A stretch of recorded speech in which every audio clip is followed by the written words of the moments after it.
नमस्कार साथियों, ब्राह्मी एकेडमी में आप सभी का स्वागत है। हम सभी जो हैं वो पिछले लेक्चर में हमने नीति शास्त्र क्या है, दर्शन क्या है, सुकरात को हमने पढ़ लिया, प्लेटो के हमने कुछ सिद्धांतों को पढ़ लिया, जिसमें प्लेटो का परिचय हमने देख लिया है। प्लेटो का प्रत्ययवाद जो बहुत ज़्यादा इम्पोर्टेंट नहीं है, ज्ञान मीमांसा जो बहुत ज़्यादा इम्पोर्टेंट नहीं है, फिर भी हमसे वो ना छूटे, हमने वो देख लिया है।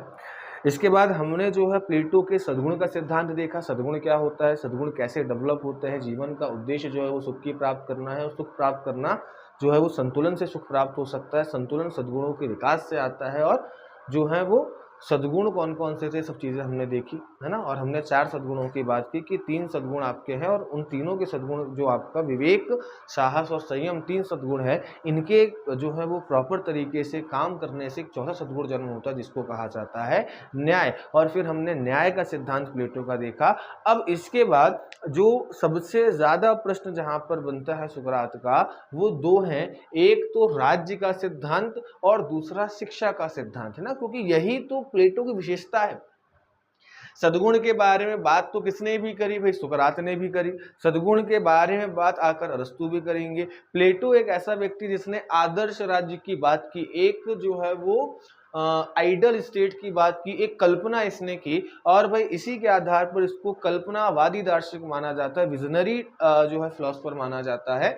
और यही क्या है भाई, इसमें आपका सबसे इंपॉर्टेंट है। ठीक, चलिए थोड़ा सा यहाँ पर इस पे हम समझते हैं एक चीज। हमने क्या देखा था, हमने देखा था कि भाई जो मानव है, ठीक, पहले थोड़ा समझ ताकि आपको समझ में आएगा। इन्होंने क्या कहा, हमने कल देखा था कि भाई जो मानव है, जो ह्यूमन है, इसके कुल 3 पक्ष हैं। एक क्या है, एक अगर हम बात करें तो एक इसका जो पक्ष है वो है आपका बुद्धि, है ना, विजडम। दूसरा पक्ष क्या है, दूसरा पक्ष जो था वो था उसका संवेग, ठीक, या जिसको हम क्या कह सकते हैं भाई, संवेग के साथ साथ अगर हम बात करें तो जिसका आपका सद्गुण निकल कर आएगा, क्या, साहस निकल कर आएगा। तो हमने देखा दूसरा क्या है भाई, आपका संवेग। और तीसरा हमने क्या देखा, तीसरा हमने देखा भोग। ये मानव के हमने 3 पक्ष देखे थे। हमने देखा बुद्धि में जो 2 अतियों के बीच की स्थिति है वो क्या कहलाता है, सद्गुण। और बुद्धि का सद्गुण क्या था भाई, आपका तर्क था। मतलब या तो किसी बात को मान लेना या तो किसी बात को नकार देना। 2 क्या है भाई, आपके 2 पक्ष हैं, या तो किसी बात को सीधे मानो, दूसरा है मतलब इसको कह सकते हैं आप कि बिना जांच के, है ना, कि भाई बिना जांच के क्या कर लिया आपने, मान लिया। इसका दूसरा एक्सट्रीम पॉइंट कौन है कि भाई उस बात को मत मानो। और इसके बीच की स्थिति या इसका जो मध्यम स्तर है, इसका माध्य मार्ग जो हो गया, या मध्यम मार्ग, इसी को मध्यम मार्ग भी हम कह दिए, इसका जो मध्यम मार्ग है ये क्या है भाई, यही आपका अरस्तु भी आगे कहेंगे, है ना। हम इसको समझ यहाँ पर रहे, लेकिन अरस्तु भी इसको कहेंगे। ये इसका जो मध्यम मार्ग है वो क्या है कि भाई आपने तर्क के साथ विश्लेषण किया, ठीक, और आपने विवेक का अपना प्रयोग किया, बुद्धि का प्रयोग किया, और अगर आपको सही लगती है वो बात तो सही लगने पर क्या करो भाई, आप उसका मानो, या उसके सही पक्षों को केवल मानो। दूसरा था आपका संवेग, भय और निडरता दोनों के बीच का जो आपका सद्गुण है वो क्या था भाई, आपका साहस था। इसके बाद अगला था भोग, अति आसक्ति और विरक्ति दोनों के बीच का जो आपका सद्गुण था वो क्या था, वो था संयम, है ना, कि आप संयम से जो है वो भोग कीजिए, जितनी आवश्यकता है उतना भोग कीजिए। हमने देखा था कि भाई मानव के ये 3 पक्ष थे, और सुकरात क्या प्लेटो क्या कहता है, प्लेटो ये कहता है कि भाई मानव से क्या बना, राज्य बना। ठीक। मानव से क्या बना भाई आपका राज्य बना, मतलब मानव का समूह क्या कहलाएगा, राज्य कहलाएगा। इन्होंने क्या कहा, राज्य क्या है भाई, राज्य जो है वो मनुष्यों का या जो नागरिक हैं उनका क्या है भाई आपका एक वृहद रूप है। ठीक, उनका क्या है भाई आपका एक लार्ज फॉर्म है। तो भाई ध्यान रखना, इसको आप कह सकते हैं कि जो राज्य है वो राज्य क्या है भाई, ध्यान रखना राज्य जो है वो व्यक्ति का, ठीक ध्यान रखना, राज्य मानव ना लिखकर यहाँ क्या लिख लीजिए, व्यक्ति का। तो राज्य जो है वो व्यक्ति का क्या है भाई, वृहद रूप है आपका, लार्ज फॉर्म है, जिसके बारे में कहा गया state is man writ large, मतलब कि भाई मानव, राज्य जो है वो मानव का वृहद रूप है। तो भाई जो पक्ष मानव में पाए जाएंगे, ठीक, तो भाई ध्यान रखना जो पक्ष मानव में होंगे वही सारे पक्ष किसमें उपस्थित होंगे भाई, राज्य में भी उपस्थित होंगे। मतलब जो पक्ष मानव में उपस्थित है वही पक्ष क्या होगा भाई, राज्य में भी उपस्थित होगा। और ये क्या है भाई, यहीं से शुरुआत होती है प्लेटो के आदर्श राज्य के सिद्धांत की। ठीक, तो ध्यान रखना पहला पॉइंट क्या लिखेंगे, जब भी आपको आता है शुरुआत क्या करना है, प्लेटो के अनुसार राज्य जो है वो व्यक्तियों का वृहद रूप है। राज्य जो है वो क्या है भाई आपका, व्यक्तियों का, इंडिविजुअल का जो है वो आपका एक लार्ज ग्रुप है, एक लार्ज फॉर्म है। और उस राज्य में वो सभी तत्व या वो सभी आपके पक्ष मौजूद होते हैं जो किसी व्यक्ति में उपस्थित होते हैं।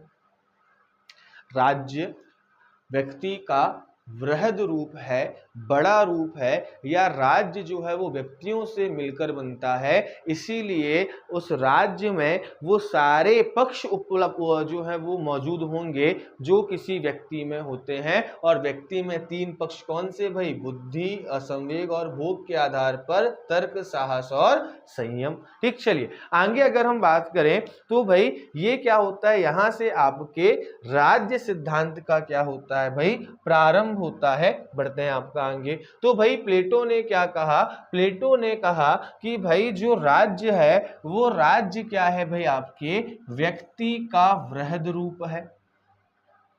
अतः जो मानवीय पक्ष हैं, जो मानव के अंदर जो पक्ष होते हैं, कौन कौन सा भाई, तर्क होता है, विवेक होता है, कौन सा होता है, साहस होता है, और कौन सा होता है, संयम होता है। ये तीनों पक्ष जो हैं वो किसमें उपस्थित होंगे भाई, राज्य में उपस्थित होते हैं। और भाई व्यक्ति की इन अलग अलग क्षमता, देखो हो सकता है किसी के पास तर्क ज्यादा हो, किसी व्यक्ति के पास साहस का भाव ज्यादा है, किसी व्यक्ति के पास संयम का भाव ज्यादा है। तो भाई इन्होंने क्या कहा कि भाई जिस व्यक्ति के पास जो है उसके हिसाब से क्या दे दो, उसको काम दे दो। तो हर व्यक्ति की क्षमता के हिसाब से हमने क्या कर दिया, अलग अलग काम को दे दिया।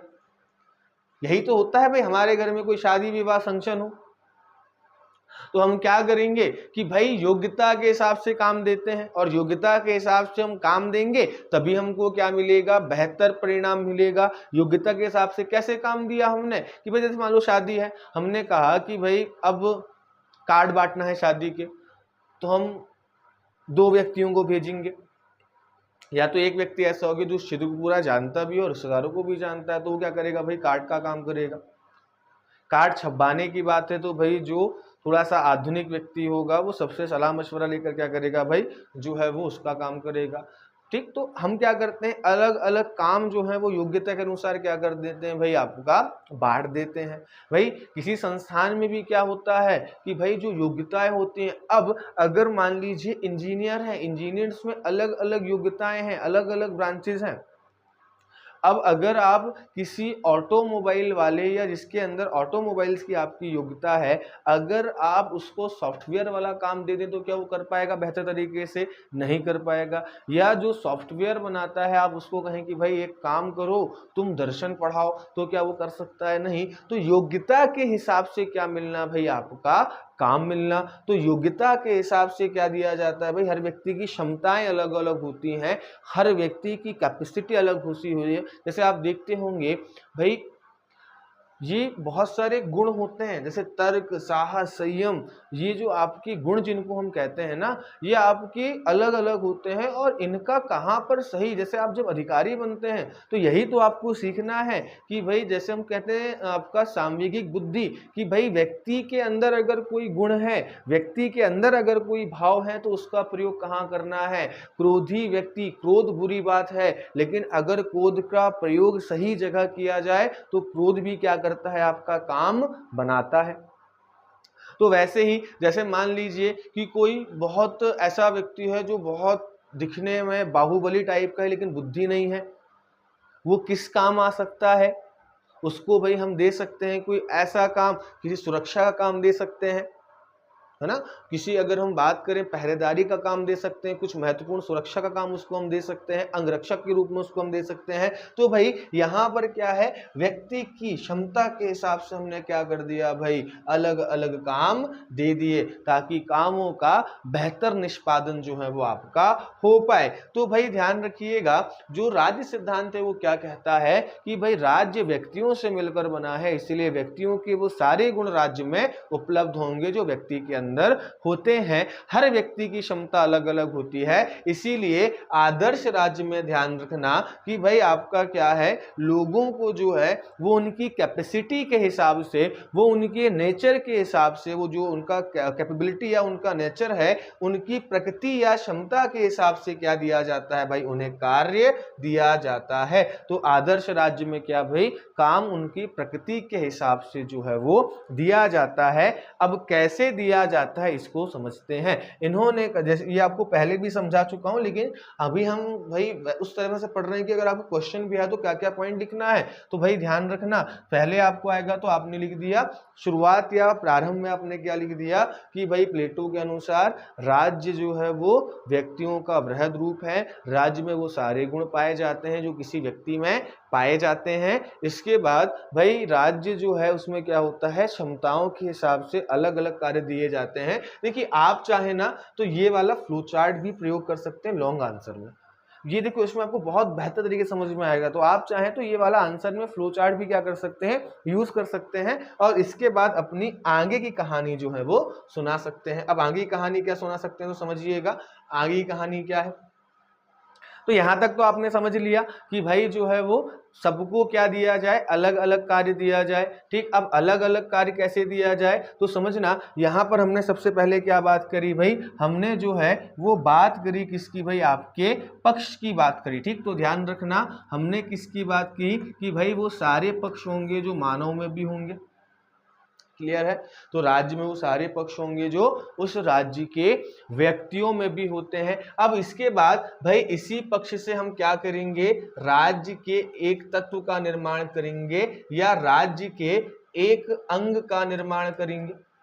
ठीक है, तो ध्यान रखना इन्हीं पक्ष के आधार पर, इन्हीं गुण के आधार पर हम क्या करेंगे, राज्य के एक अंग का निर्माण करेंगे और फिर हम ये देखेंगे कि भाई उस अंग, जो अंग है उस तत्व के अनुसार राज्य में कौन कौन से वर्ग बनाए जा सकते हैं या किस वर्ग को वो जो आपका काम है वो दिया जा सकता है। जैसे पहला पक्ष क्या हो गया भाई, इन्होंने हमने कहा पहला पक्ष जो है वो हो गया ऐसे व्यक्ति जिनके अंदर किसकी प्रधानता हो, जिसके अंदर आपका संयम ज्यादा हो, जिसके अंदर अगर हम बात करें तो भाई किसकी मेजोरिटी हो, संयम की, बैलेंस की हो, उसको हम क्या कहेंगे भाई, ये हो जाएगा आपका आर्थिक तत्व। क्योंकि भाई आर्थिक रूप से सशक्त वही हो सकता है जो संयमित हो।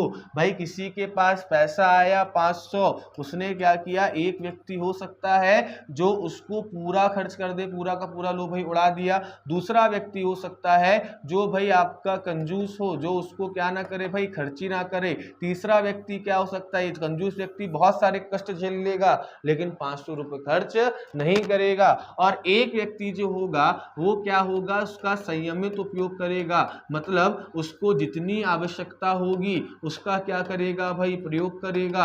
हो सकता है जो अनावश्यक है उसको कहाँ डाल दे भाई, बैंक में डाल दे, या उसको पूंजी के रूप में क्या कर ले, कहीं प्रयोग कर ले। तो भाई जो आपका संयमित व्यक्ति होगा उसको वो तत्व कौन सा कहलाता है, संयम की आवश्यकता जो है वो आपका आर्थिक तत्व में हुई। और भाई ध्यान रखना, ये आर्थिक तत्व के लिए हम ये काम किस वर्ग को देंगे, तो ये काम होगा, ये जो गुण होगा ये उत्पादक वर्ग के पास होगा। मतलब उत्पादक वर्ग के पास कौन सा तत्व या सद्गुण होना चाहिए, तो वो होना चाहिए संयम। ठीक, या अगर हम बात करें, देखो संयम की जगह कई कई बार आपका पक्ष वासना भी आ सकता है ना। जैसे अगर हम बात करें तो भाई यहां पर आपका पक्ष के साथ साथ जो है वो सद्गुण भी आ सकता है। कौन सा सद्गुण, ठीक, तो जहां पर संयम ज्यादा हो वो आर्थिक तत्व में काम आएगा, उसको हमने किसमें शामिल कर लिया भाई, उत्पादक वर्ग वाला काम दे दिया। दूसरा, जहां पर साहस की प्रधानता ज्यादा हो, ठीक, तो ध्यान रखना जहां पर साहस की प्रधानता ज्यादा हो वो कैसा तत्व हो गया भाई, आपका राज्य के अंतर्गत वो आपका सैनिक तत्व हो गया। ये क्या हो गया भाई, राज्य के अंग हो गए। ठीक, और ये क्या हो गया भाई, आपका किसी भी राज्य के वर्ग हो गए। राज्य में कौन कौन सी कैटेगरी रहेगी, राज्य के कौन कौन से पार्ट है, तो राज्य का, हर राज्य का एक आर्थिक तत्व होता है, एक सुरक्षा या सैनिक तत्व होता है। और तीसरा अगर हम बात करें तो तीसरा, जहां पर बुद्धि की अधिकता हो, ठीक, जहां पर विवेक की प्रधानता हो, विजडम की प्रधानता हो, बुद्धि या तर्क जहां पर आपका हो, ठीक, तो ध्यान रखना जहां पर लॉजिक, बुद्धि, इनकी प्रधानता हो वहां पर ध्यान रखिएगा, वहां पर कौन सा तत्व होगा मेरे भाई, वहां पर ध्यान रखना, वहां पर आपका जो है वो शासक वर्ग होगा। या वहां पर अगर हम बात करें तो भाई दर्शन, ठीक, दार्शनिक होगा वो पक्ष। तो ध्यान रखना कि तीसरा पक्ष कौन सा होगा भाई, आपका दार्शनिक पक्ष होगा। और भाई ये दार्शनिक पक्ष कौन होगा, ध्यान रखिएगा, सैनिक तत्व। ध्यान रखना जहां पर साहस की प्रधानता है वो आपका सैनिक तत्व हो जाएगा।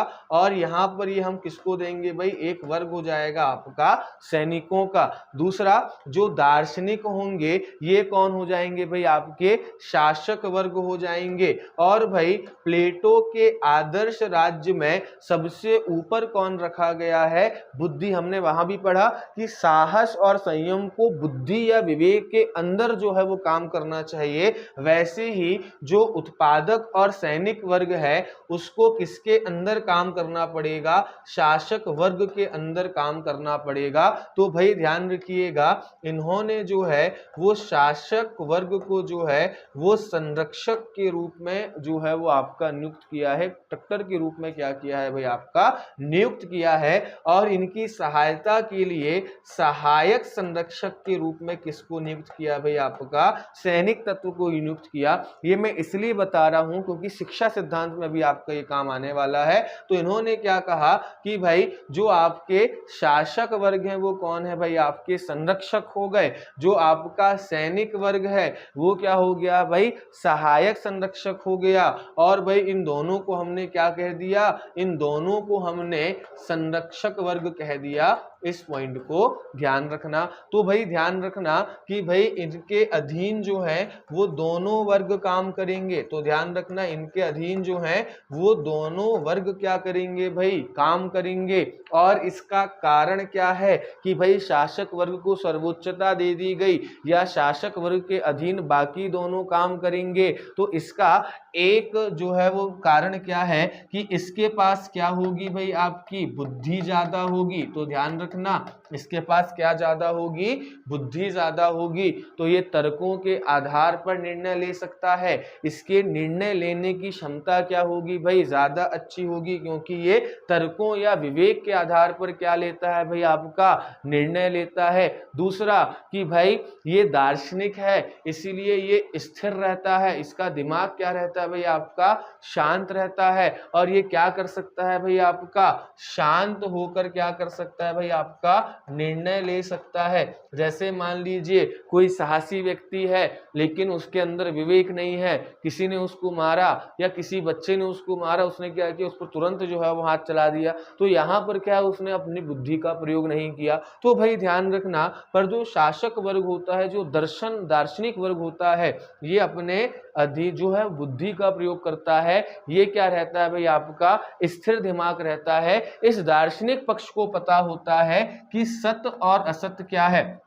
ठीक, तो ध्यान रखना, इस दार्शनिक वर्ग को जो है वो ध्यान रखिएगा आप, सत्य और असत्य का ज्ञान रहता है कि भाई क्या सही है क्या गलत है, और उसके आधार पर क्या लेगा भाई, आपका जो है वो निर्णय लेगा। तो ध्यान रखना, अगर पूछा जाए कि भाई ऐसे क्या कारण है कि जो प्लेटो है वो दार्शनिक वर्ग के अधीन, या उत्पादक और सैनिक वर्ग को दार्शनिक वर्ग के अधीन रखते हैं, या दार्शनिक शासक को महत्व देते हैं, क्योंकि भाई दार्शनिक शासक जो है वो आपका क्या करता है भाई, स्थिर दिमाग है, तो वो तर्कों के आधार पर, विवेक के आधार पर निर्णय लेता है। वो क्या कर सकता है भाई, स्थिर दिमाग है तो शांत होकर जो है वो निर्णय ले सकता है, आवेग में निर्णय नहीं लेगा। तीसरा कि भाई उसको सही गलत का ज्ञान होगा, क्या सही है क्या गलत है, और जब इसका ज्ञान होगा तो भाई उसको जो शक्तियां दी जाएंगी उस शक्तियों का क्या कर पाएगा भाई, आपका वो सही प्रयोग कर पाएगा। तो भाई ध्यान रखना, शक्तियों का सही प्रयोग कर पाएगा, अपने संसाधनों का सही प्रयोग कर पाएगा। इसीलिए भाई शासक कैसा होना चाहिए भाई, शासक जो है वो आपका दार्शनिक होना चाहिए। ये किसने कहा भाई, ध्यान रखना, ये कहा जो है वो आपके प्लेटो ने कहा। तो मैंने आपका प्लेटो का जो सिद्धांत है वो आपका ये है। इसके बाद आगे बात करते हैं भाई, है ना। आगे अगर हम बात करें तो प्लेटो ने जो है एक सिद्धांत और दिया, इसी के बाद हम पढ़ेंगे नेक्स्ट लेक्चर में उसको। प्लेटो ने जो है वो शासक और सैनिक वर्ग, मतलब जो आपके संरक्षक वर्ग है ना, इन संरक्षक वर्ग को क्या किया भाई, परिवार और संपत्ति से दूर रहने को कहा कि भाई ना तो इनके पास इनका परिवार होगा, ना तो इनके पास इनकी संपत्ति होगी, ताकि क्या हो भाई, आपका जो है वो निश्चिंत होकर वो काम कर सके, बिना किसी ईर्ष्या के काम कर सके, बिना किसी जो है वो कह सकते हैं बिना वासना या भोग के जो है लालच के काम कर सके। तो इसलिए उन्होंने क्या कहा कि शासक और भाई जो सैनिक वर्ग, जिसको हमने कहा दोनों को मिलाकर क्या संरक्षक वर्ग जो आपका है, इसको भाई परिवार और संपत्ति से हम क्या रखेंगे, दूर रखेंगे। और उसको क्या कहा गया, संपत्ति या पत्नियों के साम्यवाद के नाम से जाना गया। तो ध्यान रखना, इसको किस नाम से जाना गया भाई, संपत्ति और पत्नियों के साम्यवाद के रूप में जाना गया। ये साम्यवाद हम पढ़ेंगे अभी आपका नेक्स्ट लेक्चर में। ठीक, तो इस प्रकार अगर हम बात करें तो भाई प्लेटो ने जो है वो, प्लेटो ने क्या किया, प्लेटो ने आदर्श राज्य में जो है वो आदर्श एक आइडिया की भी स्थापना की। और कल्पना मतलब कुछ चीजें ऐसी हैं जो आदर्श भी हैं, है ना, मतलब ये बिल्कुल आइडियल स्टेट है जहां पर सब कुछ बैलेंस है, दार्शनिक शासक है, का जो है वो क्षमताओं के हिसाब से कार्य मिल रहा है। तो ये स्थिति तो आदर्श है, लेकिन ये स्थिति वर्तमान में एक कल्पनाशील है। ऐसा कोई राज्य हो ही नहीं सकता, या ऐसा राज्य होना बहुत मुश्किल है। तो ये क्या थी भाई, प्लेटो की केवल कल्पना थी, ऐसा राज्य वास्तविकता में नहीं था। ऐसा राज्य प्लेटो ने कल्पित किया था, उसने इमेजिन किया था, विजन उसका ऐसा था। तो इसलिए उसको क्या कहा गया भाई, आपका विजनरी जो है वो फिलोसोफर कहा गया। तो भाई ध्यान रखना, इस प्रकार प्लेटो ने जो है वो क्या किया भाई, आपका जो है वो आदर्श राज्य में जो है उसमें आपको जो है वो आइडल और इमेजिनेशन दोनों आपको जो है वो दिखाई देते हैं। ठीक, प्लेटो के आदर्श राज्य के 4 तत्व ध्यान रखिएगा। पहला तो न्याय हो गया।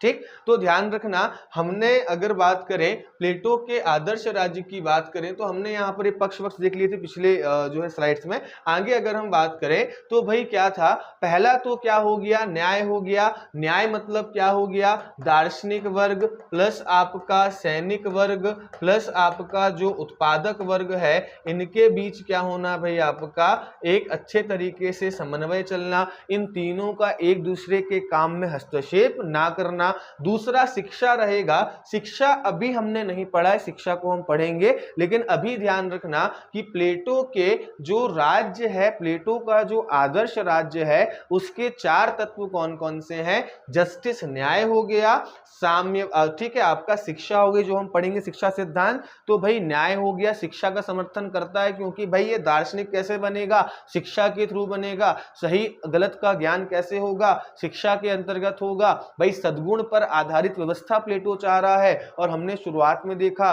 कि सद्गुण का विकास कैसे होगा। तो भाई सुकरात कहता है सद्गुण का विकास जो है कठोर प्रयास से होता है, और प्लेटो कहता है कि सद्गुणों का विकास शिक्षा से होता है। ठीक, इसके बाद फिर हमने देखा दार्शनिक शासक। भाई प्लेटो ने अपने राज्य में किसकी बात की? दार्शनिक शासक की बात की। और अभी हमने एक जो है वो एक शब्द से अभी हमने परिचय किया, जिसको क्या कहा गया भाई? आपका communism of property and family कह सकते हैं, या वाइफ कह सकते हैं। तो भाई संपत्ति और पत्नियों या परिवार के साम्यवाद को इन्होंने क्या दिया भाई? आपका एक जो है वो सिद्धांत दिया। तो ध्यान रखना, आदर्श राज्य 4 चीजों से मिलकर बन गया, न्याय, शिक्षा, साम्यवाद और दार्शनिक शासक। राज्य के अंग 3 है, वो बात अलग है ना, राज्य के वर्ग और राज्य के अंग 3 होंगे, लेकिन भाई आदर्श राज्य किस किस को लेकर माना, तो वो हमने यहां पर देख लिया। ठीक, तो आज आपका जो है वो प्लेटो के आदर्श राज्य का सिद्धांत आपका होता है समाप्त। इसके बाद